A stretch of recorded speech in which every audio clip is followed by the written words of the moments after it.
আজকে দেখাবো কিভাবে গন্ধমুক্ত খাসির মাংস রান্না করা যায়। আসসালামু আলাইকুম, সবাইকে শানুস ডেইলি কিচেনের পক্ষ থেকে স্বাগতম। আশা করি সবাই খুব ভালো আছেন। প্রথমে প্যানে দিয়ে দিয়েছি তেল, তেজপাতা, আদা রসুন বাটা 2 চামচ করে পরিমাণ মতো লবণ, সামান্য একটু পানি দিয়ে বাকি মশলাগুলো দিয়ে দেব। দিয়ে দিচ্ছি হলুদ গুঁড়া 1 চামচ, জিরার গুঁড়া 1 চামচ, শুকনা মরিচের গুঁড়া 2 চামচ, ধনিয়া গুঁড়া 1 চামচ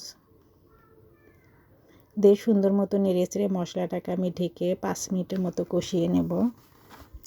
এই তো মশলাটা কষানো শেষ। এখন ধুয়ে রাখা খাসির মাংসগুলো দিয়ে দেব। এ পর্যায়ে আমি দিয়ে দেব শাহি গরম মশলার গুঁড়া। আর এই গরম মশলার গুঁড়াটা আমি নিজের হাতে তৈরি করেছি। যে কোনো মাংসে দিলে খেতে অনেক মজা লাগে, বিশেষ করে খাসির মাংসে দিলে খাসির মাংস কোনো গন্ধই থাকে না। এখন সব কিছু সুন্দর মতো মিক্সার করে আমি ঢেকে 10 মিনিট রান্না করব। ফিরে আসলাম 10 মিনিট পর। মাংস থেকে বেশ কিছুটা পানি ছেড়ে দিয়েছে। এই পানি দিয়ে মাংসটাকে একটু কষিয়ে নেব। তারপর একটু জয়ফল, একটু জয়ত্রী দিয়ে দিলাম, এতে ফ্লেভারটা অনেক ভালো আসবে। ঢেকে আরও 10 মিনিট কষিয়ে নিয়েছি।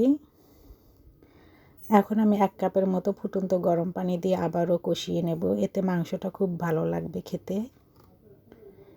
দিয়ে ঢেকে আমি প্রায় 15 মিনিট রান্না করব। ফিরে আসলাম 15 মিনিট পর। এখন দিয়ে দিচ্ছি কিছুটা আস্ত রসুন, চুই ঝাল দিয়ে সব কিছু মিক্সার করে ঢেকে আরও 10 মিনিট কষিয়ে নেব। এই তো মাংসটা কষানো শেষ। এ পর্যায়ে আমি একটা আলু দিয়ে দেব, কারণ মাংসের আলু খেতে আমার খুবই ভালো লাগে। নেড়ে চেড়ে নিচ্ছি। ঢেকে আরও 5 মিনিট কষিয়ে নিলাম। এ পর্যায়ে কিছুটা বেরেস্তা দিয়ে দেব। দিয়ে মিক্সার করে নিয়ে ফুটন্ত গরম পানি দিয়ে দেব 1.5 কাপের মতো, কারণ মাংসটা খুব সুন্দর মতো সিদ্ধ হয়েছে, প্রায় 80% সিদ্ধ হয়েছে। এখন আমি দিয়ে দিচ্ছি ভাজা জিরার গুঁড়া। ঢেকে আমি মিডিয়াম আঁচে 10 মিনিট রান্না করে নেব।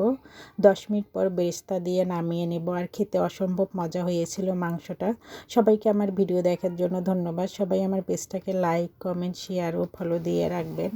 আমার ইউটিউব চ্যানেলটাকে সাবস্ক্রাইব করে রাখবেন। সবাই আমার পাশেই থাকবেন, আমাকে বেশি বেশি করে সাপোর্ট করবেন। আমার খাসির মাংস রেসিপিটা আপনাদের কাছে কেমন লাগলো অবশ্যই কমেন্ট করে বলবেন। আল্লাহ হাফেজ।